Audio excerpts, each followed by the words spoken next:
Hey everybody, it is day 6 of accessible presentation design tips. And today we're going to talk about alt text, what makes alt text good, what makes alt text bad, and what do you do when you don't actually need it? What guidelines are there around alternative text? You should do it to your images and your tables and your charts and your word art and anything that is vital to the story, to forwarding the story of your presentation. Otherwise, you just mark it as decorative. I'll show you how to do that in a minute. But when you are writing alt text, it's important for you to be specific when you're describing things, to add context that relates to the picture or chart or table based on the content that's on your slide or that you're speaking to. Keep it brief. Don't go on and on. It's not a place to write a full paragraph, okay? If you can keep it to like 125 characters or even just the size of a tweet, that's ideal. Another key point is to just don't start your alt text with picture of or image of. You don't need to put that in there. That's implied. It's super important for you to watch your spelling because a screen reader will be reading this. So if you misspell something and inadvertently put in a swear word or whatever, that could be an issue. And then, of course, anything that doesn't really need alt text can be marked as decorative. Okay, so let's talk about a few examples. This picture right here. Bad alt text example for this could be HubSpot office wall Singapore inbound marketing workplace murals orange walls ship it. I mean, it should be pretty obvious. That's terrible alt text. And this kind of thing is more prominent when you're on a website and you hear it. We wouldn't typically think to write this way in a presentation.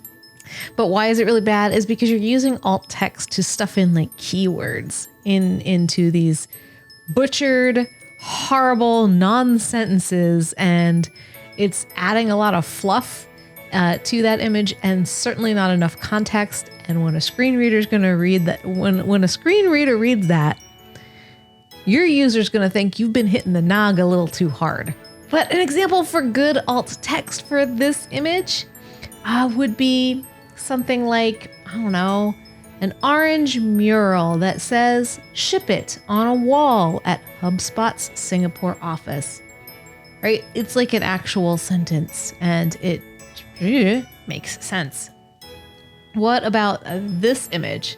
I'm going to say some alt text and I want you to think to yourself whether it's good or bad. Baseball player hitting a ball at a baseball field. What do you think? Is it good? It depends. It could be bad. But why? All right, so this image, it shows a baseball field and some baseball player hitting a baseball. I mean, it is what it says, but depends on your audience, right?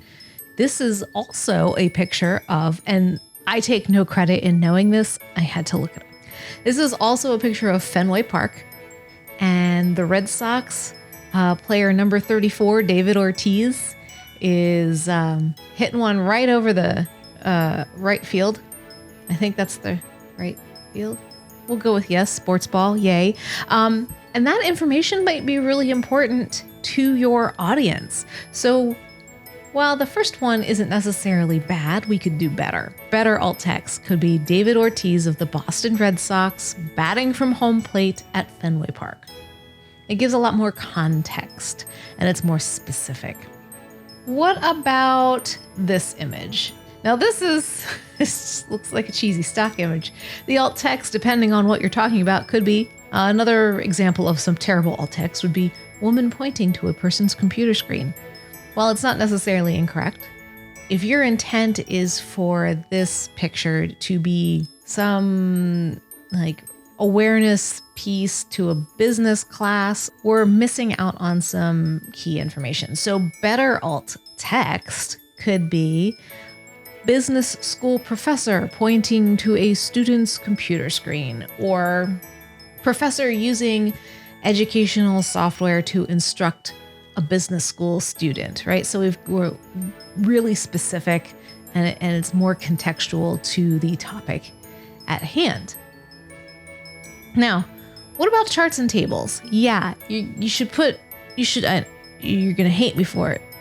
I know, but you should put alt text on your charts and your tables. You should. Yeah.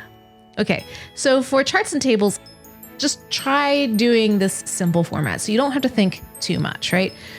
The format of chart type of data, where reason for including chart. Like, it's a good formula just to really start with. And let me apply that to an example, because just me telling you that is not going to help for this chart. All right, what's good alt text for this chart? Maybe something like colored stripes of chronologically ordered temperatures where they increase in red to show the warming global temperatures. It follows that format. So it's important for alt text to remember to be specific, add context that relates to your picture or your chart or table based on the content of the page. Keep it brief. Remember, like something tweetable, 125, 240 characters. 240 characters is kind of pushing it. Just be brief and succinct and specific. Don't start it with image of or picture of. And watch your spelling, because the screen reader is going to be reading it out loud. And then what I said before about marking it as decorative. So what on earth does that mean? And I'll give you a quick little demonstration of this if I can get to the correct screen. So how can I get to the alt text area in PowerPoint? There's a bunch of different ways. I can right click and choose edit alt text, but I can also go to review. There you are. And I can click on check accessibility. And this opens up, if you have the new accessibility ribbon, this is really handy. I can click on the alt text button, which will take me right there. The alt text, I can add the alt text that I had talked about before, or I can just simply mark as decorative. Click. And then the screen reader won't read anything about that image at all. And let me warn you one more time, and I'm pretty sure I've said this in a previous video, don't generate a description for me. They're working on the AI. The AI is getting better, but it's not perfect. So take the time to do your own alt text. And don't just chicken out and mark everything as decorative. That's not going to help your users. Anyway, that's tip number 6. Hope you liked it. I hope you find it helpful. Promise me you're not going to chicken out. And if you like this content, don't forget to go ahead and like this video. It'll help me out a lot. Subscribe and hit the notification bell if you want to be notified every time I upload a video. Until tomorrow, I will be here munching on these gummy bears that may or may not be soaked in an adult beverage.